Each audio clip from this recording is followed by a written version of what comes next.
누가복음 13장입니다. 누가복음 13장 1절에서 21절까지인데요. 첫 단락 1절에서 5절까지는 이인숙 집사님, 그 다음 6절에서 9절까지는 우리 이희금 집사님, 그 다음 10절에서 17절까지는 우리 지점희 집사님, 나머지 두 단락은 우리 다 같이 한 음성으로 읽도록 하겠습니다. 그때 마침 두 사람이 와서 빌라도가 어떤 갈릴리 사람들의 피를 그들의 제물에 섞은 일로 예수께 아뢰니 대답하여 이르시되 너희는 이 갈릴리 사람들이 이같이 해 받음으로 다른 모든 갈릴리 사람보다 죄가 더 있는 줄 아느냐? 너희에게 이르노니 아니라 너희도 만일 회개하지 아니하면 다 이와 같이 망하리라. 또 실로암에서 망대가 무너져 치어 죽은 18사람이 예루살렘에 거한 다른 모든 사람보다 죄가 더 있는 줄 아느냐? 너희에게 이르노니 아니라 너희도 만일 회개하지 아니하면 다 이와 같이 망하니라.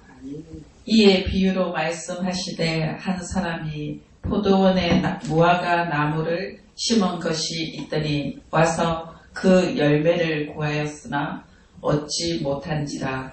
포도원 지기에게 이르되 내가 3년을 와서 이 무화과 나무에서 열매를 구하되 얻지 못하니 찍어버리리라.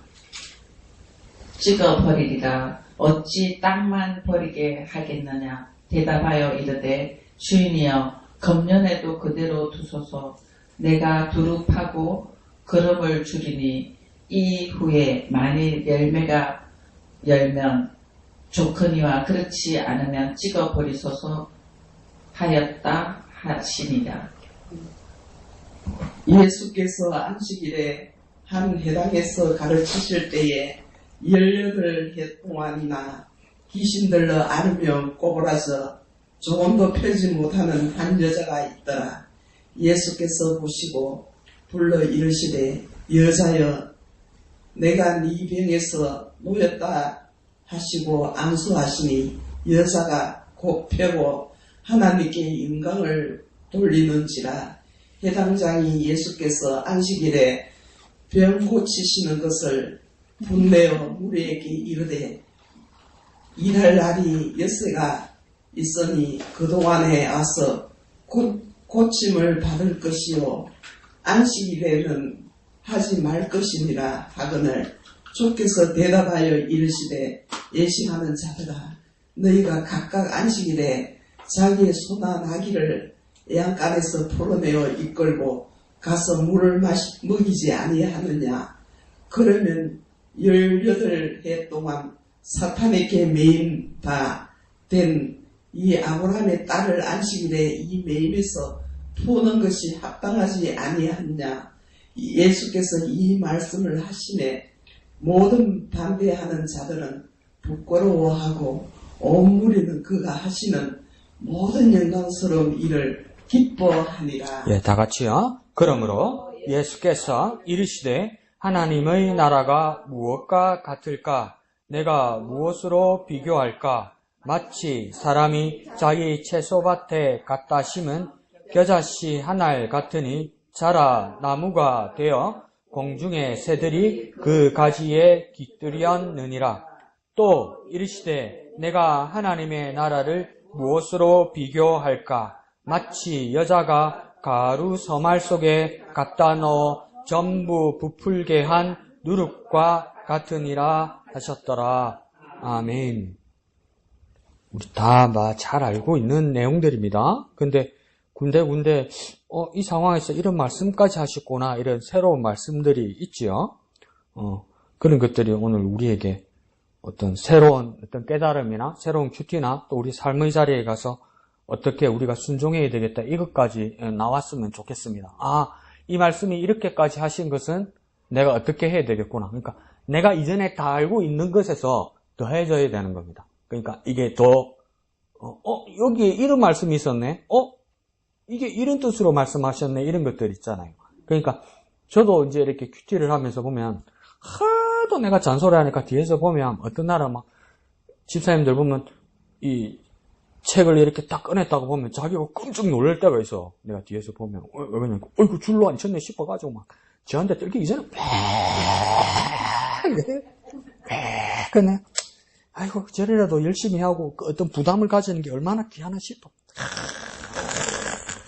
근데, 저도 이제 여러분한테 그렇게 막 자꾸 이렇게, 뭐랄까요, 강요를 하니까, 저도 이제 저한테 강박이 있는 거죠. 아, 줄을 쳐야 되겠구나. 착 치는데, 제가 혼자서 이렇게 큐티를 하면서 줄을 치다 보면, 어느 순간에 조금씩 달라지는구나, 이게 느껴지는 게 뭐냐면, 내가 내 혼자, 내 자리에서 내 시간에 큐티를 하게 되면, 줄을 치는 속도가 달라집니다.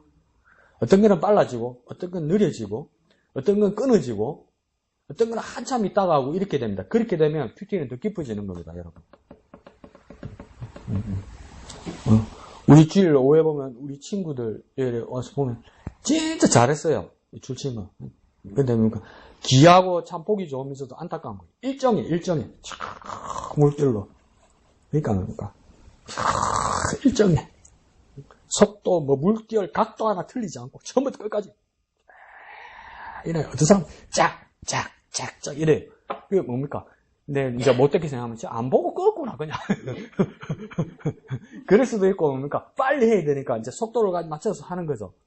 근데 내가 내 혼자 깊이 묵상에 빠져서 큐티를 하게 되면 줄을 따라 이렇게 치다가 그러니까 이게 멈출 때도 있고 내게 더 은혜가 오고 내가 새로 깨달은 것이 있어 그 더 다른 표시를 하기도 하고 그 다음 끊어지기도 하고 그 다음 여기서 멈춰서 한참 보기도 하고 이렇게 된단 말이에요. 거기서 뭐가 되냐면 깊어지는 겁니다. 깊어지는 겁니다. 그리고 의문이 생기고 질문이 생길수록 큐티는 깊어지는 겁니다. 뭐 다 아는 내용인데 예를 들면 더 깊어진 거는 없어요, 여러분. 그것도 다행이긴 하지만 뭡니까? 다시 기억을 되살리는 거니까 첫 번째 단계는 좋은데 두 번째 단계에서 뭡니까? 내게 주신 어떤 말씀의 씨앗, 어떤 도전에 되는 말씀 이런 거는 뭡니까? 어렵고 질문 사항이 되고 의문이 되고 막히는 것들 있죠. 첫 번에 막히는 것들 있죠. 이런 것들이 다 큐티가 되는 겁니다. 그래서 나도 이렇게 혼자서 하면서 전에보다는 많이 나 자신에게 조금씩 나아지는구나. 어떨 때는 한참 봅니다. 한참 막 이렇게 멈추고 있을 때가 있어요. 한참 멈추고 있어서 목사니까 막 깨닫는 게 아니고 한참 멈추고 있다가 도저히 몰라서 덮어놨다 점심 먹고 봤는데 또 모르겠고 저녁 먹고 있는데 또 모르고 그런 것들도 있어요. 근데 그걸 계속 마음에 담고 있으면 뭡니까? 그걸 제일 곱씹는 거죠. 그래서 그게 하루 종일 날 지배하는 거예요. 하나님 말씀이. 여러분 솔직히 큐티 여러분 만족하게 했을 때 어떤 것도 있습니까? 무슨 말인지 분명히 알겠는데 하기 싫은 거 있죠. 이렇게까지는 못 하겠는 거 있잖아요. 그런 건 어떻게 합니까? 마음에 걸리는 거죠. 걸리면 뭡니까?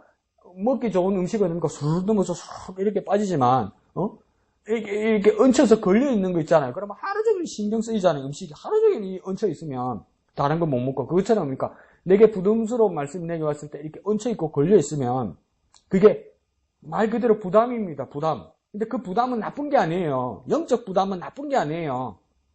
그게 계속 남아있으면 나중에 결국은 뭡니까? 하나님의 말씀이 날 지배한단 말이에요. 그러니까 이게 뭡니까? 힘들어요. 얹혀 있으니까. 명치에 얹혀 있는 것처럼. 근데 이게 내 속에서 뭐가 싸우는 겁니까? 내 마음대로 하고 싶은 거다고 하나님 뜻이 같이 걸려서 이렇게 딱 이렇게 중간에 걸려 있는 거 아닙니까? 그러니까 내가 싸우는 거 아닙니까? 그러니까 이렇게 보다가 바울 같은 경우에도 뭡니까? 내가 내 속에 두 마음이 싸우는도다. 내가 원하는 바가 있고 하나님의 말씀, 내 영혼이 원하는 바가 있어 싸우는도다 이러잖아요. 그게 뭡니까? 지금 성도들을 가르치고 있고 선교하고 있고 위대한 사도인 바울에게도 뭡니까? 그 싸움이 계속 자기 속에 있다는 거 아닙니까? 있다는 거 아니에요. 그런데 우리는 계속 뭘 추구합니까? 목사님 난 그런 거 없어요. 할렐루야 아멘 믿습니다. 난 그대로 갑니다. 그러면 둘 중에 하나야. 하나는 뭡니까? 여러분이 바울보다 낫거나 두 번째는 뭡니까? 거짓말이야.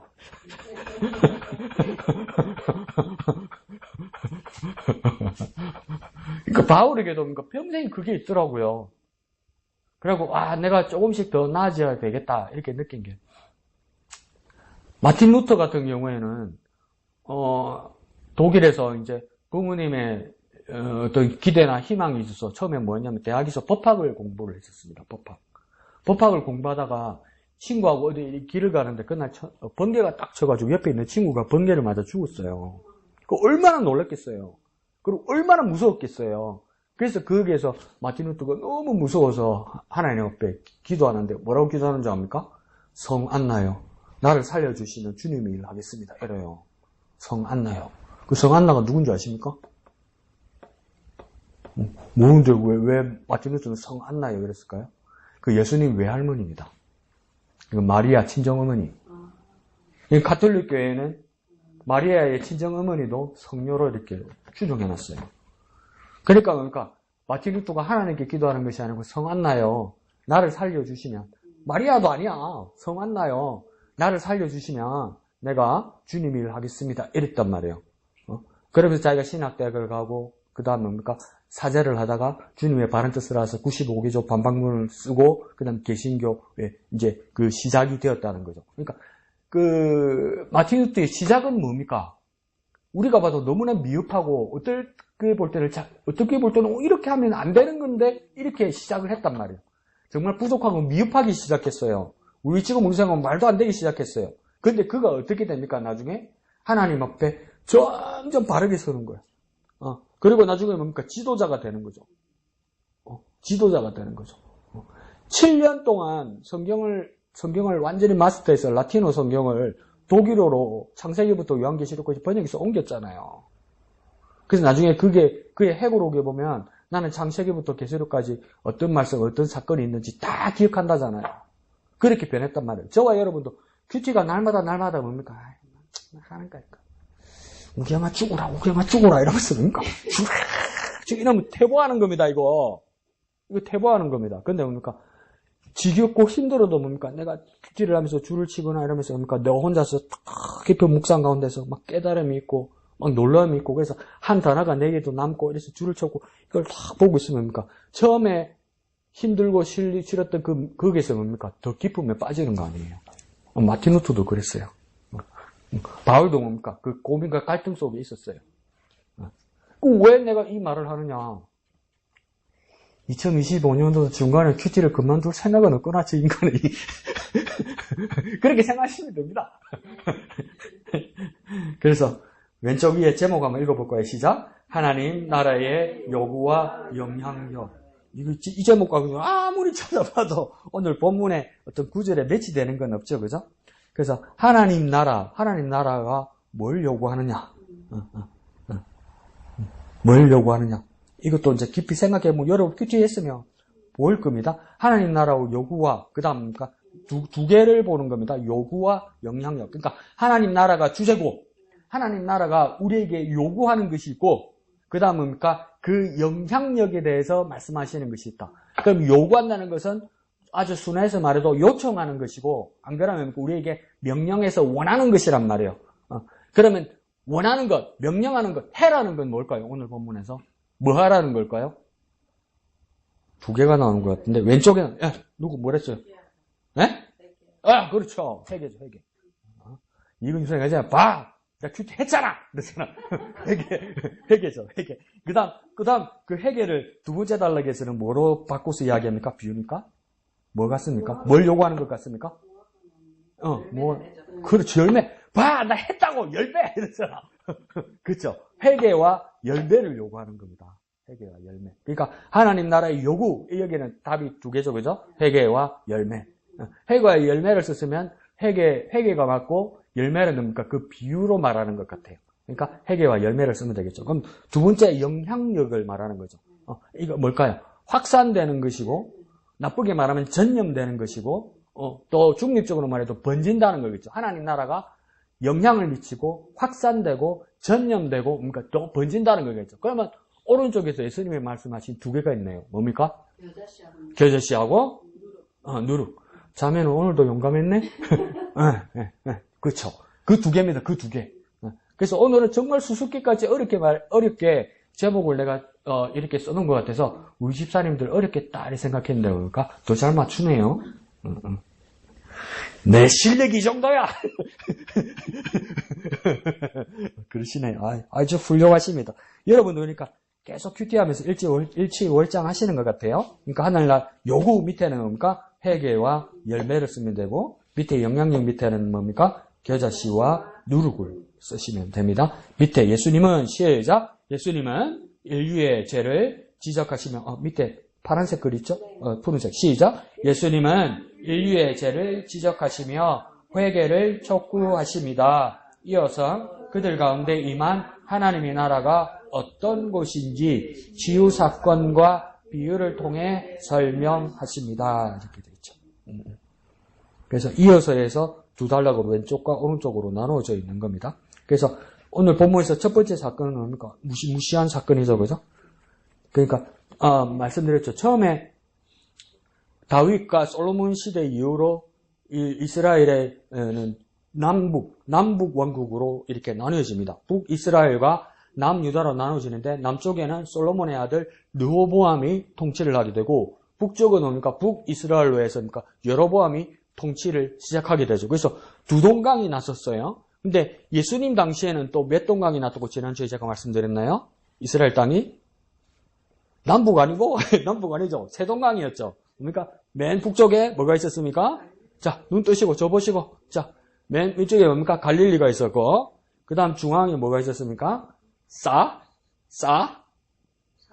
사마리아가 있었고 그 다음 남쪽에 뭐가 있었습니까? 유다가 있었죠.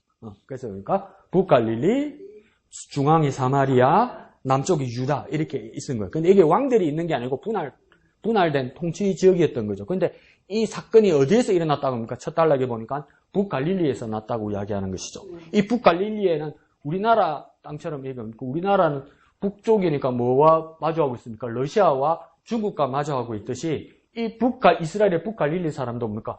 외국과 이렇게 접경되어 있는 국경지대란 말이죠. 그러니까 이 북변경지대의 사람들이 뭡니까? 아주 호전적이고 고구려 시대 사람처럼 뭡니까? 막 생활력이 있고 나쁘게 말하면 뭡니까? 여기서 혁명도 일어나고 구테타도 일어나고 반란도 일어나는 사람들이 많았단 말이죠. 그러니까 예수님이 태어나서 그 다음 뭡니까? 이집트에서 다시 이주해 와서 어린 예수가 살았던 곳이 북쪽입니까? 중앙입니까? 남쪽입니까? 북쪽이란 말이에요. 갈릴리 북쪽. 그래서 갈릴리의 나사릿이잖아요. 그리고 그 사역을 하셨다니까 가버나움이나 게네사렛이잖아요. 전부 북쪽입니다. 남쪽 예루살렘 아닙니다. 남쪽 예루살렘 아니에요. 명절에 한 번씩 내려오세요. 그리고 뭡니까? 여기서 나중에 처형당하시는 거지 사역의 중심지는 여기였단 말이에요. 그런데 예수님이 어디 지파입니까? 유다 지파 사람이잖아요. 그 유다 지파는 원래 땅이 어디에 있어야 됩니까? 맨 남쪽에 있어야 되잖아요. 그런데 뭡니까? 이 유다 지파 사람이 북쪽에 있단 말이죠. 그래서 여기서 이상하다. 왜 북쪽 나사렛에서 살고 있을까 할 때 뭐라고 추정하냐면 예수님의 아버지였던 요셉, 이 유다 지파 사람들의 일부가 독립운동과 이 전쟁을 엄청 많이 하면서 이 게릴라 같은 사람의 일부 분파가 있었는데 뭡니까? 피난 여기까지 갔다는 거예요. 그러니까 북갈릴리 사람들이 상당히 활동적이고 그래서 이 해외에 이 국경에 접해 있으니까 외국어도 잘하고 그 대신 뭡니까? 북한 사람처럼 말도 거칠고 막 호전적이고 막 이런 거예요. 그러니까 이런 지역의 사람이라서 통치하는 헤롯이나 안 그러면 그 로마에서 온 빌라도 같은 총독들이 제일 신경 쓰이고 거슬리는 사람이 놈이고 북쪽 사람들이라. 항상 애먹이고 막 말 안 듣고 이런 사람들이거든. 그러니까 지금 뭡니까? 북갈릴리 사람들을 뭡니까? 총독 빌라도가 뭐 했다고 이야기합니까? 북갈릴리 사람들을 뭡니까? 잡아서 피를 흘리게 해서 그 피를 뭡니까? 제물에 섞었다 이러잖아요. 제사 지는 제물에 갈릴리 사람들을 죽여서 그럼 제물은 뭘로 바친 것이겠습니까? 원래는 제물은 뭘로 바칩니까? 짐승으로 바치는 거 아니에요. 짐승의 피를. 근데 상상이 비참합니다. 짐승의 피와 갈릴리 사람들을 죽여서 피를 섞어서 제단에다 올렸다는 거 아닙니까? 그럼 이거 어디 제단에 올린 겁니까? 이거는 몰라요. 이게 뭐 여호와의 제단에 올린 건지 안 그러면 자기들이 이방신에 옮긴 건지 이것조차도 모르게 합니까? 처참한 사건이 일어났다 이 이야기입니다. 엄청난 비극이죠 이게. 근데 그러니까 이거 번데기를 보여준 겁니다. 빌라도는. 또 북쪽에서 또 뭐 게릴라 혁명 구테타 나면 이리 죽을 줄 알아라 이렇게 된 거 아니에요. 그러고 예수님께서 또 말할 때 뭡니까? 실로암 망대가 무너져서 18명이 죽었다. 이렇게 얘기하죠. 그러니까 이건 뭐냐면 이 실로암 망대라는 게 인공호수입니다. 인공호수, 인공저수지고 인공식수원인데 누가 이 실로암 식수원을 만들었냐면 그 옛날에 히스기야 왕이 만드는 거예요. 히스기야 왕. 예루살렘 근처에서. 그래서 그 식수원인데, 그러니까 여기가 인공호수로 만들어 놓으니까 망대라고 그러잖아요. 이 나무 심을 이렇게 쭉 기둥들을 이렇게 박아 놓은 거예요. 그걸 맨날 보수공사를 해야 되는 거죠. 그러니까 추정하기로는 빌라도가 여기다가 사람들을 동원해가지고 시킨 거예요. 나무를 박게. 그러면 목살인 북한이네요. 강제노동하고 막 고생하는 그거네요. 그럴 수도 있죠. 근데 뭐 옛날에 우리 어머니 시대에 그거 안 했습니까? 부여간다고 다 물리 안 갔습니까? 새마을 운동한다고 뭐 똑같이 뭐 북한이나 남한이나 뭐 안 가면 벌금 물고 이랬잖아요. 그건 다르지. 북한은 아우지 탄강 갈 테니까. 근데 뭐 그것처럼 그러니까 이스라엘 사람들을 동원시켜서 일을 하다가 공사 사고가 나서 18명이 죽었다. 이 사건입니다. 이 사건. 그러니까 이것도 뭡니까? 빌라도가 소속돼 이야기하는 거죠. 그러고 나니까 예수님께서 포도원에 있는 무화과 나무 비유를 들고 그 다음 10절에는 뭡니까? 오버라져 있는 병들이 있던 여인을 고쳐주는 사건. 그 다음 뭡니까? 겨자 12류 누룩비유 이렇게 가는 겁니다. 그래서 왜 이렇게까지 말씀하실까? 이거 한번 이야기 한번 들어보겠습니다. 예, 이양도 집사님. 네, 저는 오늘 6절부터 9절까지 말씀해서요. 이의 비유로 말씀하시되 한 사람이 포도원에 무화과 나무를 심은 것이 있더니 와서 그 열매를 보았으나 얻지 못한지라. 포도원지기에게 이르되 내가 3년을 와서 이 무화과 나무에게 열매를 보았되 얻지 못하니 찍어버리리라. 어찌 땅만 버리게 하겠느냐. 대답하여 이르되 주인이여 금년에도 그대로 두소서. 내가 두루 파고 거름을 줄이니 이후에 만일 열매가 열면 좋을거니와 그렇지 않으면 찍어버리소서 하였다 하시니라.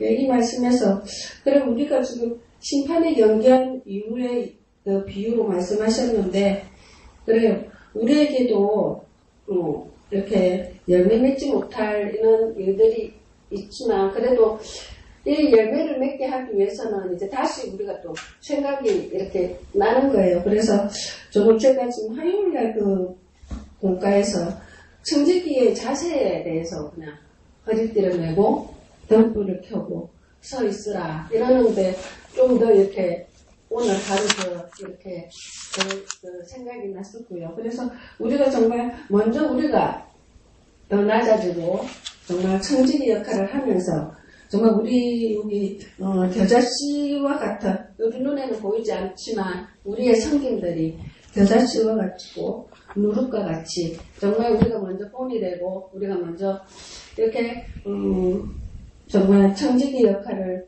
더 해서 하나님 앞에 하나님 나라에 들어갈 수 있는 하나님 나라를 이렇게 본이 될 수 있는 우리가 되었으면 하는 생각이었고요. 그래서 정말 지금 하나님께서 하나님 나라의 요구와 영향력에 우리가 좀 더 한 걸음 한 걸음 더 낮아지면서 한 걸음 더 나아갔으면 하는 하루였습니다. 예, 좋습니다. 그래서 한 번 더 생각해 봅시다. 소제목에 이 부분을 뭐라고 되냐면 두 번째 소제목에 심판이 연기된 이유 이렇게 돼 있단 말이에요. 네. 그러면 이 주인의 입장에서는 뭡니까? 당장 심판하려고 했단 말이죠. 근데 무슨 일인지 모르겠지만 연기가 됐단 말이에요. 그러니까 유예가 된 거예요. 그러면 심판이 유예가 된 이유가 뭡니까? 오늘 본문 안에서는? 아니, 심판이 연기된 이유. 열매를 맺지 못했으면 바로 심판을 받는데 심판이 이 처벌이 연기된 이유는 뭡니까? 주인이여 금년에도 그대로. 누구 때문입니까? 누구 때문에 연기됐습니까? 예수님 때문에. 예수님이 어디 수 있습니까? 주인 때문이라고? 그렇죠. 등장인물을 다시 한번 정리를 하는 겁니다. 자, 포도원 주인이 있고요. 그 다음 또 누가 있습니까? 포도원 지기가 있고요. 그러니까 포도원 주인이 있는데 포도원에 일한다고 시킨 사람이, 일하는 사람이 따로 있었다는 것이죠. 그죠? 그 다음 뭡니까? 어떤 나무가 있습니까? 무화과 나무가 있죠. 그러면, 근데 3년 동안 무화과 나무를 매년 와서 때가 돼서 와서 보러 왔다는 것이겠죠. 그죠? 근데 열매가 없어요. 그래서,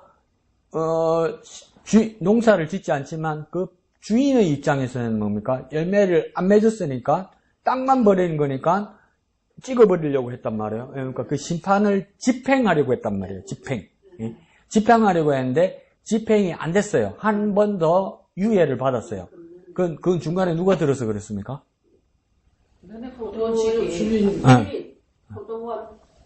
주인하고 지기하고 헷갈리면 안 된다니까. 포도원 지기 때문에. 포도원 지기가 중간에 들어서 중재를 했기 때문에 무엇입니까? 1년이 더 유예가 된 겁니다. 그러니까 두릅하고 거름주고 그렇게 열매를 못 맺어서 그러니까 했는데 열매를 맺지 않으면 그때 찍어 그러니까 연기된 이유만 말하면 되는 겁니다. 연기된 이유는 누구 때문인가? 포도원 지기 때문이다 이렇게 되는 거죠. 포도원에서 일하는 사람 때문이다 이렇게 이해를 하면 되는 거예요. 그러면 유예된 것이지 없어진 게 아니라는 겁니다. 없어진 게 아니에요. 그러면 어떻게 합니까? 당장 올해 뭐 해야 되는 겁니까? 이 무화과 나무가 당장 뭐 해야 되는 겁니까?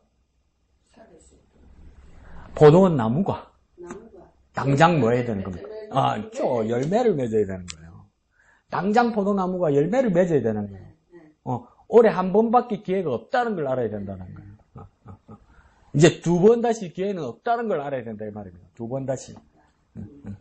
내년에 또 봐준다는 보장이 없어요. 그거야 뭐 주인 마음이긴 하지만 또 봐준다는 보장이 없어요. 왜 없습니까? 3년이나 봐줬거든요. 3년이나. 근데 이거 뭐 좀 이상하지 않습니까? 이 밭은 무슨 밭입니까? 포도원이죠. 포도원. 그러니까 무슨 나무 심으면 된 겁니까? 포도. 근데 열매는 어디에서 열매를 구합니까? 무화과. 그러니까 포도원에 무화과를 심었어요. 왜 포도원에다 무화과를 심었을까? 포도원에는 뭐 심어야 됩니까? 포도나무를 심어야 되는데 포도원에 무화과 나무를 심었어요. 뭐 한다고 포도원에다 무화과 나무를 심었을까? 그러니까 여러분 이거 큐티를 상세히 안 하면 모르는 거야. 무화과 나무 열매만 구한다니까. 무화과 밭이었겠지 이렇게 생각하는데 포도원이네. 그러면 이 지기는 무화과 나무 지기입니까? 포도나무 지기입니까? 포도나무 지기라. 그러니까 이 전문가는 그러니까 포도농사 전문이라. 무화과 전문이 아니라 이 사람은. 그러니까 무화과 나무하고 상관이 없는 사람이라 사실은. 왜 예수님이 이런 말씀하실까? 근데 이렇게 말을 하면 무슨 뜻인지는 몰라도 당시에 이스라엘 사람들은 이 상황은 이해를 합니다. 왜 그러냐면 무화과 나무 성질이 사실은 거름도 주고 가지도 치고 하는 나무 종류가 아닙니다. 무화과 나무는 그냥 심어놓으면 그냥 잘 엽니다. 원래 물 주고 거름 주고 하는 거 아니에요. 무화과 나무는 포도나무처럼 가만히 놔두면 지가 알아서 잘 열어요. 이게 특별히 막 거름 주고 하는 게 아니야. 그러니까 아무 데나 갖다 심는다고요. 그러니까 요즘처럼 뭡니까? 특별 농사에서 무화과 농사 지으면 한 지역에다 한 산에다가 막 무화과 나무만 폭 심는 게 아니고 당시 이스라엘은 뭡니까? 그냥 하나 두 개 따먹을 수 있게 이거는 고생 안 하게 어떤 밭에는 그냥 한두 공에 이렇게 심어 놓는 거예요. 그러면 그냥 지나도 무화과 열린다면 이게 따면 되는 거지. 막 아끼고 막 거름 주고 땅 파고 가지 치고 뭐 막 약 치고 이거 하는 게 아니란 말이에요. 하는 게 아니에요. 그러다 보니까 안 여는 거예요. 안 열면 뭐고 뽑아피면 되지. 이제 주인은 이렇게 말하는 거죠. 그러고 포도원 지기도 뭡니까? 책임이 없어요. 왜요? 나는 포도나무 돌보는 사람이니까. 포도나무 돌보는 사람이니까 무화과하고 상관없어요. 그러고 그러니까 무화과 나무가 올해 열매 맺게 하려고 막 땅 파고 거름 주고 가지 치고 이러면 주위 사람들이 보면서 미친놈 아이가 이러는 거예요. 무화과 나무 그렇게 키우는 거 아니야. 지가 알아서 맺는 거야. 근데 안 맺어? 그럼 뿌리 안고 다 썩은 거야. 그거 버리는 거야. 그렇게 하는 거 아니야. 사람들이 이런단 말이에요. 상관도 없고 그렇게 하는 일이 아니라는 거예요. 근데 주인에게 굳이 주인에게 말을 하고 주인에게 부탁했으면 자기가 해보겠다고 하는 거예요. 그러니까 오는 거죠. 예수님이 우리하고 무슨 상관이 있어요? 예수님이 세상하고 무슨 상관이 있어요? 우리가 뭐 하나님하고 예수님하고 뭐 상관이 있어요? 하나님은 거룩하시고 하나님은 의로우신 분이고 우리는 뭡니까? 세상에서 피조물이고 죄인이고 뭡니까? 죽어 마땅한 사람이라서 그러니까 우리가 당연히 받아야 할 것이 생명이나 영생이나 구원이 아니란 말이에요. 우리 심판받아 마땅하단 말이에요. 하나님께서 우리를 구원 안 하시고 하나님께서 우리를 자녀 안 삼으시겠다 해서 하나님이 책임이 있거나 하나님이 잘못이 없어요. 그냥 고스란히 우리 책임이란 말이에요. 예수님 우리하고 상관없어요 원래. 근데 굳이 당신이 뭡니까? 하나님과 우리 죄인된 우리 사이에서 중재하시면서 뭡니까? 자기가 희생해서 뭘 해보겠다고 중재하셨단 말이에요. 이거 지금 그 이야기예요, 그 이야기. 그러니까 누가 무화과 나무에 땅 파서 거름 주고 열 맺고 막 약치 주고 누가 그러냐는 거예요, 누가. 그러니까 세상 사람들은 뭡니까? 내가 너희를 사랑해서 내가 하나님의 아들인데 인자가 와서 생명을 주는 거라 이렇게 말하면 뭡니까? 하나님의 말씀을 하나님의 거룩하심을 더 많이 아는 사람일수록 뭐랍니까? 싫어하네? 이래 되는 거죠. 웃기고 있네? 뭐라카노? 왜? 그걸 왜? 이러는 거야. 그런데 하나님은 무엇입니까? 상관하시겠다고 하는 거예요, 예수님. 네. 우리 일에 간섭하시고 뭡니까? 우리를 품으시겠다는 거예요. 우리하고 다른데. 그럼 예수님이 하실 일은 원래는 예수님이 우리를 구원하실 일이 아니에요. 안 해도 돼요. 예수님 자신으로 계시면 되는 거예요. 그러니까 그 포도 농사 짓는 것 하나님과의 관계만 있으면 돼요. 왜요? 하나님도 포도원 주인이니까. 예수님도 포도원직이니까. 근데 우리는 그러니까 무화과 나무니까 우리라. 그러니까 우리는 상관없어. 그런데 뭡니까? 굳이 자기 전공도 아니고 자기가 관계도 없는 건데 자기를 바쳐서 하나님 앞에 중재해서 하겠다는 거 아닙니까? 이게 중재자로서 예수님입니다. 그러니까 이게 사실은 말씀을 보면서 이야기만 듣거나 우리가 자꾸 아웃라인 줄거리만 알고 있으면 열매 맺지 않은 무화과 나무 한 해 더 받았다. 이것도 맞는데 우리가 큐티를 하면서 줄을 치면서 천천히 속도를 줄여가면서 우리가 한눈에 딱 보면 뭡니까? 질문부터 나와야 됩니다. 왜 포도원에 무화과를 심었을까? 이거부터 나와야 되는 거예요. 왜 포도원에 무화과를 심어서? 그건 알고 있으면 몇 달은 뽑아보면 되지. 그게 농사의 방법 아니에요. 농사의 방법 아니에요. 그런데 굳이 포도원지기가 하겠대요. 그걸 전문 용어로 뭐라 합니까? 오지랖이라. 그 오지랖을 우리는 하나님 말씀을 깨달을 때 뭐로 깨닫습니까? 사랑하시는 거예요. 사랑하시는데 이유를 알겠죠? 뭐 때문에 사랑하시는가? 몰라. 사랑하시는 건 확실해요. 우리는 사랑하시는 건 확실해요. 그렇게 다 하시고 다 해주셨으니까. 근데 왜 사랑하시는지 이유를 몰라. 마찬가지예요. 뭐 한다고 포도원에도 무화과를 심어? 이유를 몰라. 그러고 무화과가 열매를 안 맺어. 그거 뽑아야 되는데 한 번만 봐달래. 포도원지가 왜 그러는지 몰라. 이유를 몰라. 근데 허락은 받았어. 그러니까 주님이 우리 사랑하시는 건 많고 분명한데 왜요? 그렇게 죽으셨으니까, 그렇게 우리를 구원하셨으니까 그 사랑이란 거 정말 확실해요. 근데 그 이유를 몰라. 알겠어요, 여러분? 몰라요. 정확해요. 포도원에다 무화과를 심었으니까 이유가 없는 것처럼 하나님이 아들이 우리를 사랑하시는 그 이유가 없어요. 근데 사랑하시는 건 맞아요.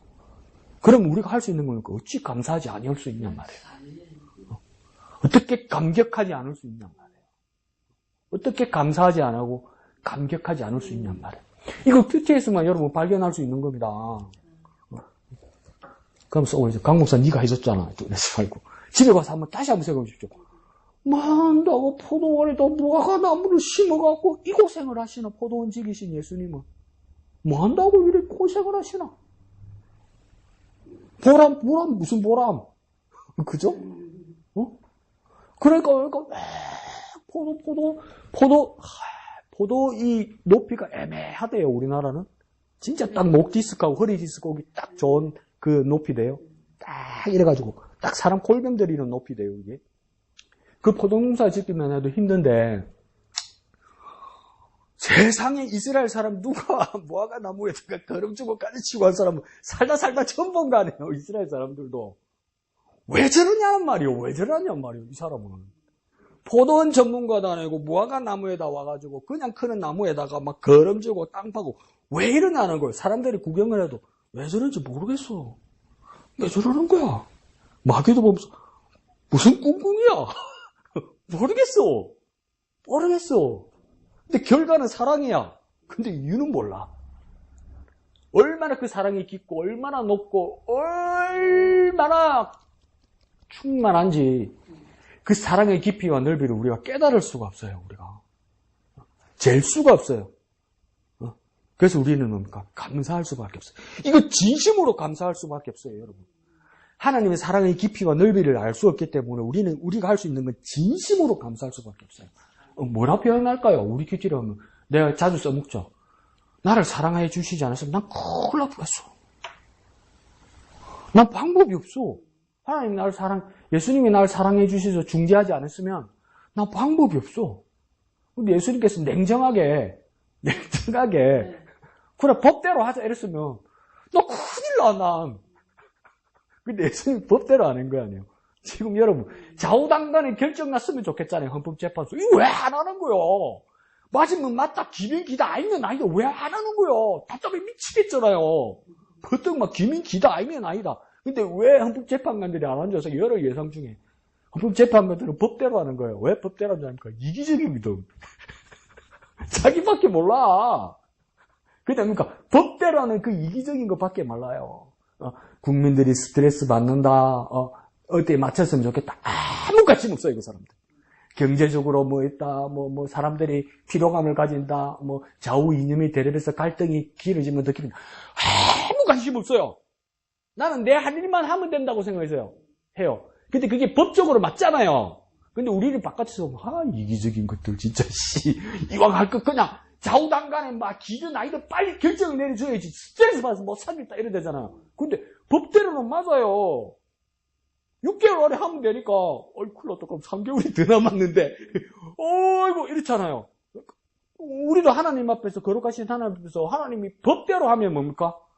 우리 다 심판받아요. 법대로 하면 무화과나무에다가 땅 파고 거름 주는 거 아니에요, 여러분, 농사법에. 근데 하겠다는 거 아니에요. 왜 이러는 거예요? 사랑하신다는 거야. 그러니까 예수님은 법대로가 아니에요. 법대로는 다 되셨어요. 네.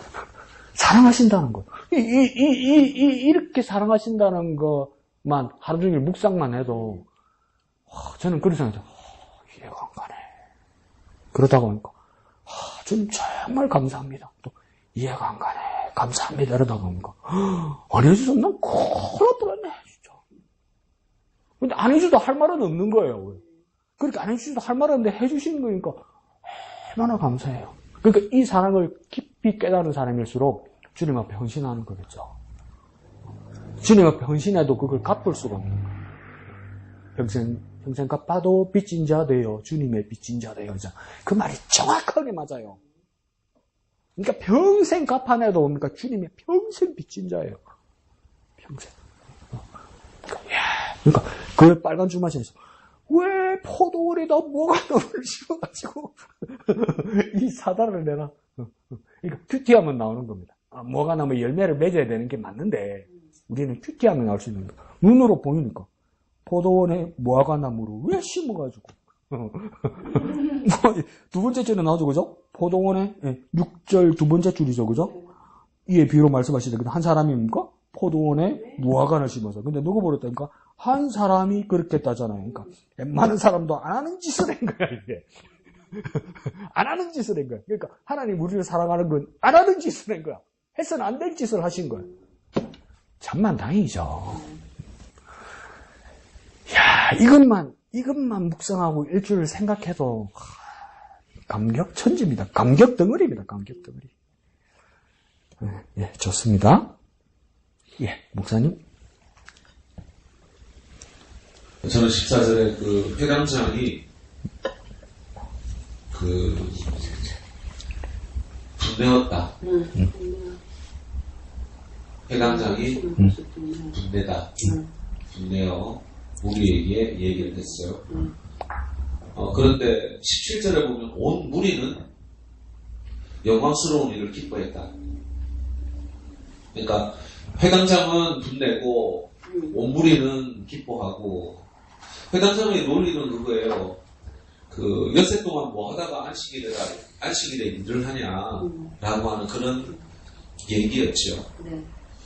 아마 이 18해 동안 그 허리가 고부라져서 아무것도 하지 못하는 그 여인, 아마 굉장한 고통이 있었을 거고, 아마 일상생활도 자는 것도 다 힘든 어떤 그런 여인이었을 거예요. 그럼에도 불구하고 이 회당이라고 하는 곳에 와 보니까 모든 사람이 자기에게 대한 안 좋은 어떤 그 인식, 안 좋은 눈빛을 보내죠. 왜냐하면 원인을 알 수 없는 질병 같은 경우 거의 모든 사람들이 하나님께서 주신 천벌이다. 아니면 저주다라고 하는 그런 얘기들을 너무너무 쉽게 하고 또 그것이 어떤 믿음 좋은, 그렇게 얘기해야 믿음 좋은 사람이라고 얘기하는 어떤 그런 분위기가 있겠지요. 회당장 안에, 회당 그 안에. 그러다 보니 아마 이 18해 동안 귀신 들려 있는 이 여인은 수치심도 있었을 거고, 죄책감도 있었을 거고, 또, 뭐 그런 어떤 심적인 마음뿐만이 아니라, 이 여인이 아마 할 수 있었던 것은 구걸밖에 없었을 거고, 그러다 보니, 외형적인 모습도 회당장에 들어오기에 좀 부적합하지 않았을까. 모두가 다 손가락질하고 무시하고, 저 끝에 가서 좀 앉아라. 냄새난다.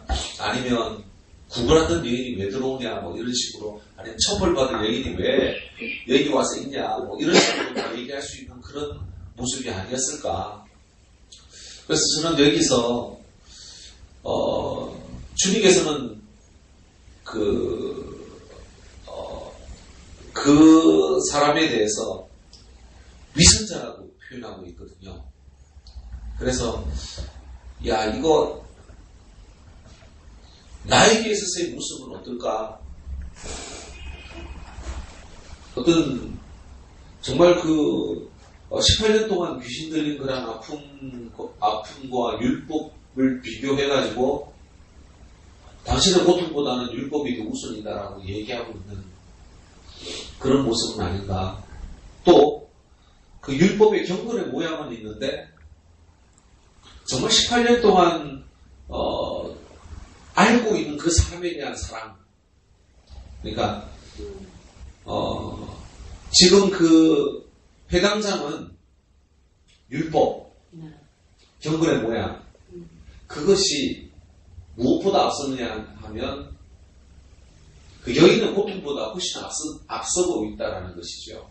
주님께서는 그를 위선자라고 얘기할 때 무엇이 더 어쩌면 우선이라고 표현하느냐 하면 경건의 모양이 아니라 사랑의 실천이 더 우선이다라고 그렇게 말씀하시는 것 같아요. 심지어는 모든 사람들이 죄인이라고 손도 대지 못하고 그 여인을 불결하다는 여길 때 예수님께서는 귀신이 네 병이 나았다라고 하시면서 안수까지 하시거든요. 만지시거든요. 그런 모습을 볼 때 이거 내 속에서도 사랑이 우선인지 아니면 율법이라고 하는 그 나의 어떤 틀이 우선인지 정말 그 한 사람의 영혼을 사랑해서 그 한 사람을 이렇게 바라보며 나아가는 그러한 작업하고 있나 그런 어떤 면에서 이렇게 묵상했습니다. 예, 감사합니다. 그래서 예수님이 하신 일에 대해서 그러니까 회당장은 예수님이 그러니까 이 문제가 뭐냐면 스타트가 10절에 또 어떤 이슈를 가지고 누가 시작하냐면 안식일이라는 이슈를 가지고 합니다. 안식일. 그 다음 뭡니까? 회당이라는 장소. 안식일, 회당이라는 장소를 누가가 다시 한번 가져옵니다. 그러니까 안식일에는 일하지 말아야 되고 회당에서는 이런 걸 하지 말아야 되고 목사의 말씀처럼 하나님 앞에 거룩한 예배를 하는 이 자리에 귀신 들린 더러운 사람, 천형을 받은 사람은 오지 말아야 되고 이런 규정을 회당장이 가지고 있다는 겁니다. 그러니까 율법은 맞죠. 그렇게 하는 게 맞는 것 같아요. 근데 회당장은 뭐 합니까? 분을 냈다 이러죠. 어디에 나와있죠? 회당장이 분내요 이러죠. 그죠? 분내요. 근데 어느 그 평론가가 어제 뭐라고 이야기했냐면 지금의 대한민국의 어떤 상황에서도 양쪽에 대치해 있는 사람들도 모두에게 조언하는 건 뭐냐면 분내지 말라고 해요. 분노하지 말라고 그래요. 분노하는 것이 어떤 불의에 대해서 분노하는 것이 아니라 내 뜻대로 되지 않는다고 분노하게 되면 뭡니까? 내 의지가 꺾여요. 이게 무슨 말이냐면 왜 이렇게 빨리 안 해? 그러면 왜 이렇게 억울하게 해? 왜 이렇게 바르게 안 해? 이 양쪽에서 이렇게 이야기하잖아요. 근데 거기에서 그냥 성질을 바락 내는 거 있잖아요. 성질을 바락 내고 내서 그 다음 일을 해 나가는 게 아니고 에이 그러면 그렇지 하면서 일찍 포기해버린단 말이에요. 지금 해당장도 왜 분을 내냐면 뭡니까? 자기 뜻대로 안 돼서 무엇입니까? 하나님의 위대한 일을 뭡니까? 가로막고 왜곡하기 시작한다는 거예요. 그러면 회당장은 왜 분내했겠습니까? 자기 회당을 지켜야 되거든. 자기 일자리를 지켜야 되거든. 자기 밥벌이를 지켜야 되거든. 그게 더 중요했던 거예요. 그래서 여기서 구설수가 오르게 되면 예수라는 율법 파괴주의자와 이 꼬부러져 병든 사람을 뭐로 규정했습니까? 귀신 들었다고 이야기하잖아요. 거룩하신 하나님 회당에 귀신 들린 사람이 왔잖아요. 귀신 들린 사람을 들인 거하고 율법 파괴주의 예수를 들여가지고 막 어떤 일이 일어났고 막 치료가 됐고 이러면 뭡니까? 이 회당장의 자리가 위태롭게 되는 거란 말이에요. 그러니까 화까지 내는 거예요. 분까지 내는 거예요. 그러면 그 하나님이 위대한 일을 하는 그 의지는 뭡니까? 사라지는 거예요. 그런데 뭐라고 이 사람이 규정합니까? 예수님께서 이 꼬부라져 병든 사람을 고쳤단 말이에요. 그런데 이것에 대해서 회당장은 뭐라고 하냐면 일이라고 이야기합니다. 일. 근데 예수님 말은 뭡니까? 일이라고? 이러는 거죠. 병 고치는 게 일이라고? 예수님 이렇게 물어보는 거죠. 그런데 왜 병 고치는 게 일이라고 이렇게 대치되냐면 이 여인의 규정이 뭐냐면 꼬부라졌다고 얘기하는데 어떻게 꼬부라졌다고 하냐면 귀신 들려서 꼬부라졌다고 이야기하거든요. 그러니까 귀신이 뭡니까? 이게 상징적으로 귀신이 억압했다는 거 아닙니까? 몸도 그렇지만 심리적으로 영혼을 뭡니까? 위축되게 해서 억압했다는 겁니까? 귀신이 억압했는데 예수님께서 귀신에게 먼저 말하는 것이 아니라 여인에게 뭐랍니까? 여자여, 네가 네 병에서 놓였다 이러잖아요. 그러니까 자, 이거 보세요.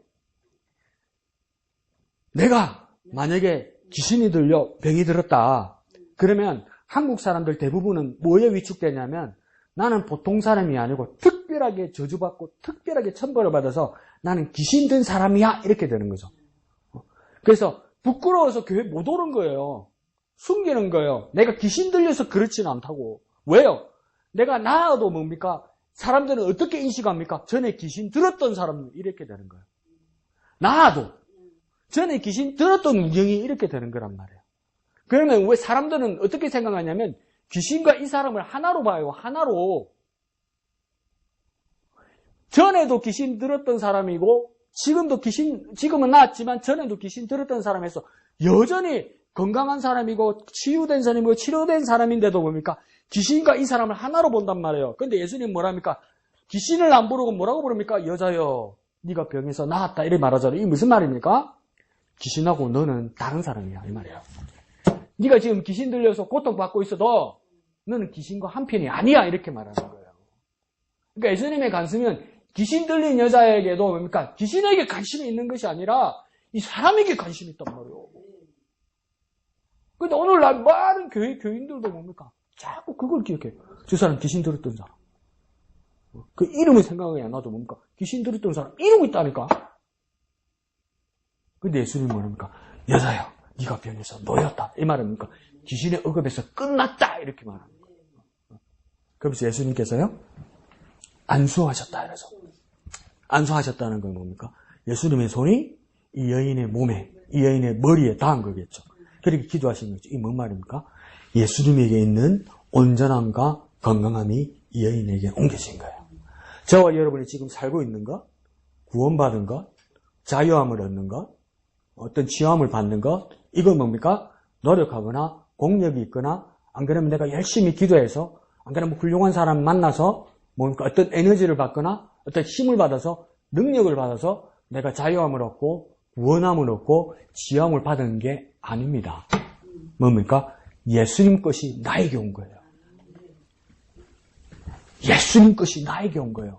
여러분, 목사뿐만 아니라 여러분의 자녀들과 여러분의 지체를 위해서 아픈 곳에 손을 대거나 머리에 손을 얹고 기도할 때도 뭘 위해 기도하는 겁니까? 내가 열심히 기도해서 기도의 능력과 공력을 쌓아서 성령 충만해서 내 성령 충만을 이 사람에게 옮겨주는 거다. 이게 아니란 말이에요.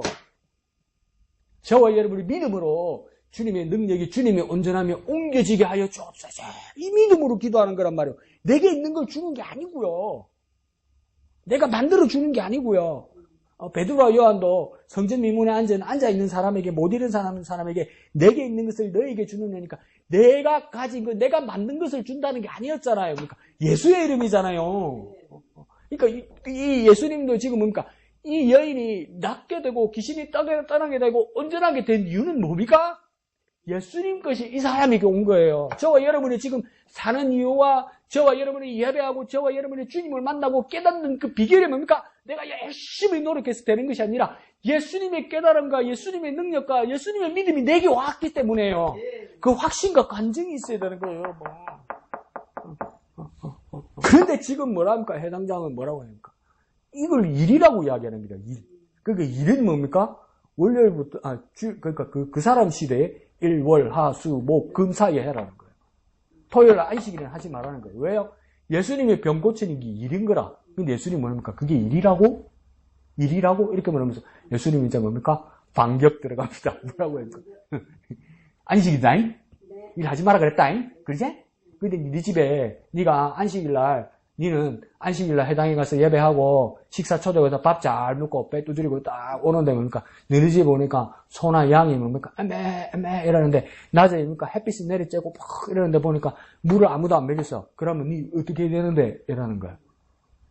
아무리 안식일이라도 생존을 위해서는 내가 키우는 짐승들을 뭡니까? 물 먹이는 걸 가지고 일이라 말하지 않는다 이 말이에요. 그죠? 율법으로도 그게 허용되는 거란 말이에요. 이거 뭡니까? 요즘 애완견이라 하면 안 된다며. 이 짐승들 키울 때도 뭡니까? 요즘 뭐 인권만 있는 게 아니고 동물권이 있다며. 그러니까 기본권이란 말이에요. 기본권. 생존을 위한 기본권이란 말이에요. 기본권은 뭡니까? 안식일에도 하는 거란 말이에요. 안 하면 죽으니까. 네 집에 있는 짐승들도 그냥 물 먹이는 그 일이라고 그러냐? 일이라고 그러지 않지 않느냐. 동물의 기본권 아니냐. 동물이 살기 위한 기본권. 그러면 하나님의 사람이 하나님으로부터 이 난 사람이 18해 동안 꼬부라져서 안식하지 못하고 고통받은 사람에게 매임해서 푸는 것. 이거 뭡니까? 고쳐고 만들어주고 막 내가 치료했다고 말하지 마라. 이 말이에요. 예수님 뭡니까? 귀신에게 묶여 있었던 사람이야. 귀신에게 묶여 있었던 거. 그 니네들이 못 풀었잖아. 니네들이 못 풀어줬잖아. 니네들이 월요일부터 금요일까지 못 풀어줬잖아. 일 열심히 하지 그러면. 왜 못 풀어주고 지랄이냐. 죄송합니다. 왜 못 풀어주고 난리냐. 일도 못하는 것들이. 근데 나는 이거 일한 게 아니라는 거예요. 예수님 뭡니까? 왜 있는 거 풀어줬다는 거예요. 풀어줬다는 거. 인권의 기본권 아니냐. 생존을 위한 기본권 아니냐. 생존을 위한 기본권을 열어준 것이 무슨 일이냐 이 말이에요. 예수님. 사람을 살게 해주는 게 무슨 일이냐 이러는 거예요. 오늘날 많은 사람들이 전도하고 교회 와서 헌신하고 정말 고되고 힘들죠. 고되고 힘드니까 그러니까 웬만한 사람들은 안 하죠. 교인들도 안 하죠. 근데 나는 뭡니까? 열심히 일하고 밤잠 설치하면서 밥하고 반찬하고 기름기리고 교회 와서 사람들 비유 맞추고 5, 6시간 자고 온 사람도 7시간 자고 온 사람도 예배실에 꾸벅꾸벅 주는데 2시간 하고 와서 주께 찬송하니까 막 이 춤을 추고 달리고 그러면 뭡니까? 내가 이렇게 고생하고 이렇게 노력했는데 내 공력으로 되는 것이 아니라 뭡니까? 이거 기본 아니냐 이 말이에요. 이 기뻐 사는 거 아니냐. 이게 일이냐 이 말이에요. 2시간 자고 와서 이렇게 춤추고 찬양하는 이게 일이냐? 일이면 할 수 있겠느냐? 이게 일이냐? 이렇게 말하는 거. 사람 살려놓는 거, 묶여있는 사람 푸는 게 일이냐? 니네들은 말 잘하더라. 예수님 뭐라고 말하는 거예요? 니네들이 못 그치면 처벌받았다며. 니네들이 못하면 다 하나님께서 한 거라며. 웃기고 있네 이렇게. 그러니까 앞에 이야기도 그거예요. 빌라도가 사람 죽인 일, 실로암 망대에 무너진 일, 이거 뭡니까? 특별한 죄에서 하나님께 특별히 벌받은 거라고 말하는 거예요, 이 사람들.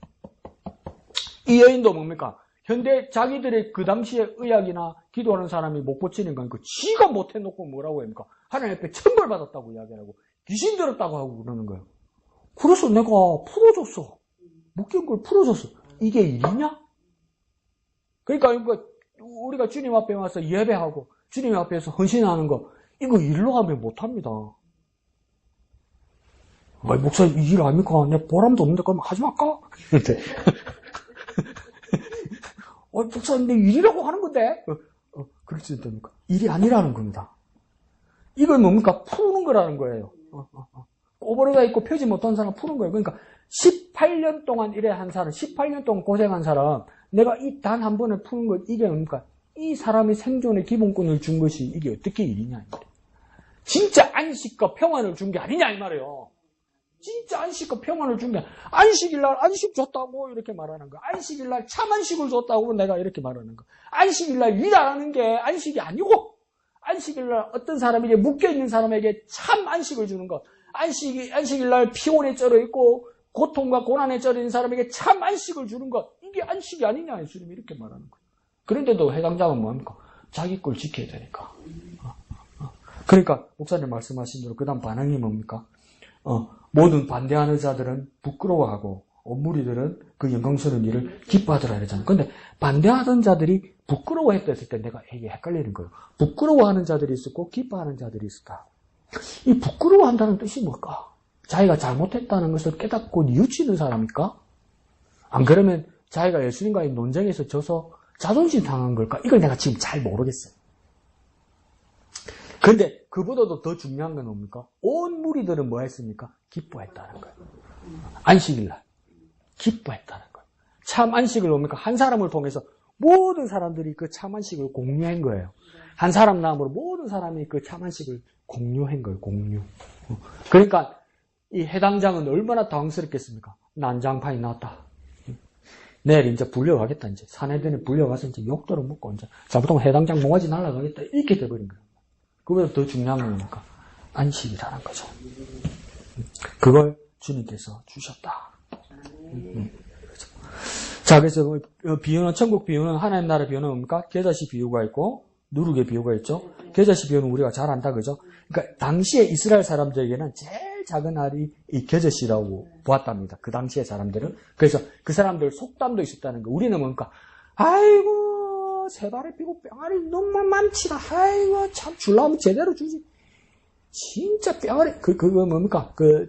하도 먹는 거 좋아하고 마시는 거 평소에 좋아하는데 주에 만찬씩 하면 뭡니까? 요만한 컵에다가 담아주고 요만한 빵조각을 다 뿅알이 눈물 많이 준다. 입맛만 빼리겠다. 이러시 그거입니까? 뿅알이 눈물이라는 속담이 있죠. 한국 사람에게는. 그런데 이스라엘 사람들에게니까 야, 겨자씨만큼 작다. 이게 그 사람들의 속담이었어요.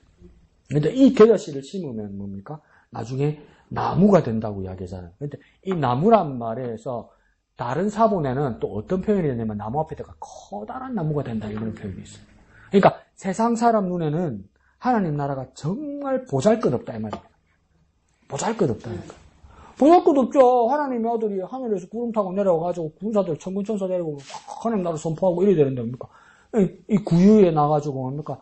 숨어서 지나다가 이제 한 집안에서 이렇게 왔으니 이 얼마나 초라한 겁니까? 그러니까 사람들이 볼 때는 그 하나님의 아들과 하나님 나라는 너무 초라하고 보이지도 않는 거란 말이에요. 그러니까 무시할 만한 것이란 말이죠. 근데 이 하나님 나라가 나중에 어떻게 되겠습니까? 커다란 나무와 같이 된다는 겁니까? 마지막 날에 보이게 될 거라는 거예요, 여러분. 그러니까 지금 여전히 세상 사람들은 하나님 나라를 바라보고 하나님 나라를 소망하고 사는 우리에게 뭐라고 보겠습니까? 겨자씨만큼 보는 거예요. 겨자씨만큼. 아이고 참 진짜 하나님 나라가 있나 씨 보이지도 않는데 이러니까 겨자씨만큼도 아니다. 뼈아리 눈물만큼도 아니다. 안 보이는데 없다 이가 이러는 거죠. 근데 나중에 마지막 날에 주님 앞에 왔을 때 뭡니까? 커다란 나무만큼 크다. 그런데 여전히 지금 세상 사람들은 겨자씨만큼 작게 볼 거라는 거. 그 다음 두 번째 비유가 뭡니까? 누룩과 같아가지고 한 서말. 그러니까 그 당시 사람들이 이 떡을 굽거나 빵을 구울 때 밥 식사거리를 다 서말 정도 이렇게 한답니다. 반죽 가루를 만들어서 그 다음 거기다 이스트죠, 그죠? 누룩이. 이스트를 넣어서, 그렇게 부풀려서 부들부들 해야 빵이고 떡이고 이렇게 먹을만하고 부드럽게 맛있잖아요. 그렇게 했는데, 이게 막 여러분, 헷갈리지 않습니까? 우리 어줍잖에 알면 뭡니까? 이게 오늘은 13장인데 12장 1절에는 누룩을 뭘로 비유했습니까? 예수님께서 누룩을 삼가 사두개인들과 바리새인들의 누룩을 주의하라 이랬죠. 그들의 누룩은 뭐라고 이야기했습니까? 외식. 그러니까 아까 목사님 말씀하신 것처럼 뭡니까? 위선, 가짜선. 그러니까 누룩이란 표현에 대해서 비유에 대해서 예수님이 두 가지를 말한 거예요. 나쁜 걸 한 가지 비유하고 좋은 뜻으로 비유한 거예요. 그러니까 여러분 성경을 볼 때 여기서 이제 다시 우리 성경을 보는 눈을 재조정해야 되는 거예요. 뭐 한 가지 비유는 꼭 이거다 이렇게 말하면 안 돼요. 그러니까 누룩이면 좋은 거, 누룩의 비유는 좋은 거다, 아니면 나쁜 거다 이렇게 말하면 안 돼요. 예수님께서 누룩을 비유했을 때 어떨 때는 좋은 뜻으로 이야기하시기도 하고 어떨 때는 나쁜 뜻으로도 이야기하는 거예요. 그 상황에 따라 다른 거예요. 그 상황에 따라. 그런 비유들이 많아요. 열매 같은 비유에도, 포도나무 비유에도, 무화과나무 비유에도, 어린아이와 같이 할 때 천국을 비유할 때도 어떨 때는 어린아이가 하는 것처럼 일도 될 수 있고 어린아이를 어떻게 대해야 되는 것도 있고, 그러니까 그 성경의 말씀을 제대로 봐야 되는 거예요. 그냥 이거다 이렇게 해버리면 안 되는 거예요. 그러니까 12장에서 누룩은 뭡니까? 사두개인들과 바리새인들입니까? 위선, 가짜, 이거에 대해서 이 가짜 위선도 뭡니까? 누룩처럼 번진다는 거예요. 그러니까 나쁜 것도 잘 번진다는 거예요. 죄악도 잘 번진다는 거예요. 그러니까 그거 따라고 그거 쳐다보지도 말라는 거예요. 그러니까 바울도 뭐랍니까? 악은 어떤 모양이라도 버리라고 이야기하잖아요. 아이고, 저 봐라, 먹고 놀고, 저 하느님 뜻과 다르게 해서 그 눈에 대고 있어. 눈에 대고 있어. 저거 하나님 뜻이 아니다 그러면서 안 봐야 되겠는데 눈을 대고 있어. 왜요? 왜 그래요? 부러워서. 나도 하고 싶었어. 근데 가면 안 될 것 같고. 근데 뭔가 악은 모양이라도 보지 말라고 이야기해요. 왜요? 누룩처럼 번진단 말이에요, 여러분. 교회 와서도 이야기하는 거예요. 목사님 그거 봤어요? 집사님 그 이야기 들었어요? 막 누가 막 먹고 놀고 막 죄를 짓고 막 세상에 막 태폐에 빠져가지고 그래요? 그 이야기만 하네. 그 이야기만. 그러니까 누룩이 확 퍼지는 거 아니에요. 그런데 이 누룩은 그런 죄악이 퍼지는 것뿐만 아니라 무엇과 같다고 그래야 합니까? 하나님 나라가 이와 같다는 거예요. 정말 작은 것으로 시작하는 데니까 하나님 나라가 확장되기 시작합니다. 내가 믿음만 가지고 있으면 이 누룩같이 정말 가로 서마리 얼마나 세 마리면 한 마리 이 정도 되죠. 서마리 어이구 씨. 거기다가 요만한 이스트 하나 넣으면 되면 그거 싹 다 부풀린다는 거네요. 정말 작은 것 같아도 그러니까 하나님의 나라를 향한 믿음을 가지고 있으면 내가 시작하면 돼요. 내가 정말 작은 것 같아도 믿음으로 시작하면 돼요. 저래가지고 되겠나 말할 때도 내가 전도하면 돼요. 내가 전도를 시작하면 돼요. 그럼 하나님 나라를 확장되기 시작한다. 그런데 왜 안 하니까? 안 넣으니까 이스트를. 그러니까 그런 하나님 나라는 그와 같다. 그러니까 지금 보잘것없는 것에 집착하지 말라는 거. 마지막 날에 크게 될 거라고 그 이야기하는 거죠. 그 다음 이것만 조정하여 봅시다. 이게 왜 이렇게까지 나쁜 짓을 했을까? 뭡니까? 1절에 그때 마침 두어 사람이 와서 빌라도가 어떤 갈릴리 사람들이 피를 그들의 제물에 섞은 일로 예수께 아뢰니 이러잖아요. 그러니까 그러면 빌라도가 얼마나 나쁜 놈인지 뭡니까? 갈릴리 사람들을 잡아서 죽여서 피를 내서 피를 받아서 그 다음에 짐승 제물 피를 이렇게 섞어서 안 그러면 여호와 제단에다 확 갖다 부었든지 안 그러면 자기들이 이방신에다 바쳤다 이렇게 보잖아요. 그러니까 그러면 우리가 빨간 걸로 써있죠. 이런 나쁜 날 이렇게 쓰면 되겠죠. 근데 정말 이런 짓을 한 것일까? 여러 가지 이야기인데 가장 추정되는 건 뭐냐면 이게 무슨 말이냐면 이야기예요. 갈릴리 사람 중에 진짜 하나님 앞에 예배하러 와서 하나님 제단 앞에 섰단 말이에요. 하나님 앞에 제단에서 하나님 예배하러 왔단 말이에요. 근데 그러니까 그 사람을 처형했다 이 말이에요. 그러니까 예배당에서 예배하고 있는데 문 열고 와서 뭔가 칼로 쳐버렸다 이 말이에요. 하나님께 예배하는 사람을. 그래서 뭡니까? 그 제단이 뭡니까? 짐승의 피가 아니라 그 희생당한 하나님을 섬기는 사람의 피로 물들었다 이 말이에요. 오바마 대통령 때 그런 일이 있었죠. 미국의 흑인 감리교회에서 성경 공부하고 있는데 백인 학생 하나가 와가지고 내가 같이 성경 공부해도 되느냐 그러니까 하라고 그랬어요. 근데 딱 와서 어떻게 했습니까? 총으로 훅 다 쏴 죽였잖아요. 백인 학생이 흑인을. 근데 그 백인 애를 잡아보니까 뭡니까? 침례교회 신도잖아. 에? 이게 얼마나 처참해요. 그러니까 예배하러 가고 하나님을 만나러 왔으면 우리는 하나님이 지켜줄 거라고 생각하잖아요. 하나님이 함께 하시기 때문에. 근데 뭡니까? 정말 말도 안 되는 죽음을 당할 수도 있다 이 말이에요. 그런데 사람들은 뭐라고 생각했습니까? 갈릴리 사람이 하나님 앞에 진짜 예배하고 하나님이 사람이면 어떤 두려움과 어떤 어려움과 어떤 환난이 와도 하나님이 지켜주셔야지.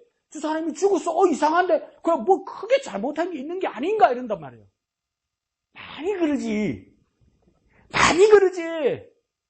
예수 믿는 사람인데 목사인데 집사인데 왜 저렇게 어려운 일을 당할까? 뒤로서 뭐 크게 잘못한 게 있을 거야. 뭐 하나님 앞에서 죄를 해결하지 못한 게 있을 거야. 그런단 말이에요, 자꾸. 그래서 뭡니까? 정말 친하면 가서 뭐랍니까? 집사님, 하나님 앞에서 그때 뭐 잘못한 거 있죠? 그 회개 안 해서 그래요. 회개하세요. 이런단 말이에요. 여기 구약이에요, 이게. 그러니까 예수님께서 하나 더 대해서 뭐라고 합니까? 실로암 망대가 무너졌다. 이것도 뭡니까? 총독이 억지로 노동을 시켜서 했는데 무너졌다. 그거 뭐라고 이야기했습니까? 왜 저 사람들이 어려운 고생하는데 고생 끝에 낙이 없고 왜 무너져서 기둥이 무너져서 죽었을까? 사람들 보통 뭐라고 합니까? 뭔가 큰 게 잘못한 게 있어서 하나님 앞에 천벌받은 것이 그런단 말이에요. 그럼 우리 그런 게 있어요. 그 당시 사람이 그랬다는 거예요. 그러면 우리 삶으로 한번 적용해 볼까요? 1016년 목포 앞바다 세월호 침몰 사건. 그 다음 2023년 10월 29일 이태원의 할로윈 축제 때 압사당한 사람들. 목사들이 뭐라고 설교했습니까? 교인들이 뭐라고 아멘했습니까? 하나님 앞에 큰 번제라서 회개해야 된다고 하지 않았어요? 그리고 아멘하지 않았어요? 예수님이 정면으로 반박하시는 겁니다. 그 사람들이 천벌받아서 그랬다고? 예수님 뭐라 합니까? 만약에 너희들도 회개하지 아니하면 뭐라고 이야기합니까? 그 다음 너희들 차례야 이렇게 말하는 거예요. 그러면 뭡니까? 회개하지 않으면 이걸 잘못 이해하니까 뭐랍니까? 벌써 목사님 죄가 있구만. 그러니까 예수님이 회개하지 아니하면 그러죠. 죄가 있으니까 회개. 이 회개는 뭘 말하는 거냐면요. 왜 이 고난 가운데 있는 사람들을 도와주지 않느냐 이 말이에요. 그러니까 여기서 진정한 회개는 뭐냐면 위로하고 도움을 주는 걸 회개라고 이야기해요. 회개의 열매. 이 고난 당하는 사람을 비난하거나 정죄하지 않고 위로하고 도움을 주는 것이 뭡니까? 회개에 합당한 열매라고 이야기하는 거예요. 그런데 다 거꾸로 어떡합니까? 질시하고 위로하고 정죄하잖아요. 정죄하지 않아도 뭡니까? 못 들은 척하고 못 본 척 하잖아요. 못 들은 척하고 못 본 척 하잖아요, 여러분. 대부분 뭐랄까? 목사님, 나는 중립입니다. 죄인지 아닌지 모르겠습니다. 그러니까 난 모르겠습니다. 그러잖아. 근데 위로해 주지 않았잖아요. 도움 주지 않았잖아요. 그건 뭡니까? 내가 회개하지 않은 거예요, 이거. 그럼 예수님 뭐랍니까? 그 다음 네 차례야. 그러면 위로하지 않고 도움을 주지 않는 우리의 큐티의 삶에서 도움을 주고 위로하는 회개의 모습이 뭡니까? 사회가, 제도가, 나라가, 정부가 바로 잡아라고 소리 내는 거예요, 여러분. 도와달라고 소리 내는 거예요. 우리가 도와주고 법으로 바로 세우고 바로 잡아라고 뭡니까? 바로 투표하고 바로 선거하는 거예요, 여러분. 그러지 않으면 계속 괜찮은 줄 알 거 아니에요. 그냥 덮으면 계속 괜찮은 줄 알 거 아니에요. 그럼 예수는 뭐랍니까? 그 다음 네 차례야 이러는 거야. 특별한 죄가 있어서 이 사람이 죽은 게 아니야. 그 다음 근데 이걸 그냥 덮고 넘어가면 예수는 뭡니까? 그 다음 니네 차례야 이거예요. 그렇게 돼 있잖아요. 만일 회개하지 아니하면 다 이와 같이 망하리라. 니네들도 망해 이 말이에요. 이 사람들만 망하는 게 아니고 니네들도 망해. 왜? 제대로 하지 않으면, 제대로 도와주지 않으면. 근데 누가 세월호에 대해서, 누가 이태원 참사에 대해서 누가 소리 냅니까? 다른 거 다 놔두세요. 생떼 같은 새끼가 죽었어요. 생떼 같은 새끼들이 죽었어요. 근데 거기다가 하나님께서 우리 보고 회개하라고 걔들을 죽였다. 그럼 늙은 네가 죽어야지 왜 어린 애가 왜 죽어야 되냐? 네. 그런 식으로 회개하는 거 아니에요, 여러분. 예수님 뭐라면 그 다음 네 차례야. 그렇게 하지 않으면 네 차례야 이렇게 말합니다. 천벌 같은 소리 하지 마라 이거예요. 천벌 같은 소리. 천벌 같은 소리다. 천벌은 네가 받는다 이 말이에요. 특별하게 뭐가 있다고 이야기하는 거죠. 그거 아니다 이래. 그 이야기가 뭡니까? 다 밑줄을 달아서 가는 거예요 이게. 그러니까 누가가 아주 예수님의 생애에서 독합니다. 독하게 이야기하는 거예요. 그 왜 누가는 독하게 이야기하냐면 이거 넘어서고 싶은 거예요. 기존의 유대주의자들의 있던 생각을 넘어서고 싶은 거예요. 그래서 열방과 온 세계로 가고 싶은 하나님의 나라의 있던 선교의 정신에 대해서 이야기하는 거예요. 그러니까 뭡니까? 사도행전 쓰기 시작하죠. 그래서 뭡니까? 바울이 이방으로 가는 선교의 여행을 쓰기 시작하는 거 아니에요. 그게 누가에게 주신 비전인 겁니다. 그래서 하나님 나라의 요구와 그 영향력을 온 열방에 전파하는 저와 여러분 되시기를 예수님 이름으로 축원드립니다. 기도하겠습니다. 거룩하신 아버지 하나님 은혜를 감사합니다.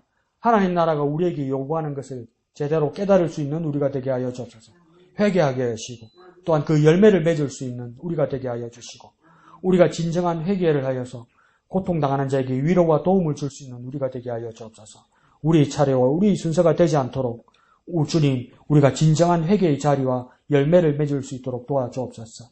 하나님 나라가 겨자씨와 같이 누룩과 같이 지극히 작아 보이고 아무것도 아닌 것 같을지라도 우리가 시작하면 우리가 전도하면 그 하나님의 뜻이 이루어지는 그 시작이 됨을 마지막 때에 찬란하고 그 위대한 하나님의 나라를 보게 됨을 깨닫고 목도하고 경험할 수 있는 그 소망을 가지게 역사하여 주시옵소서.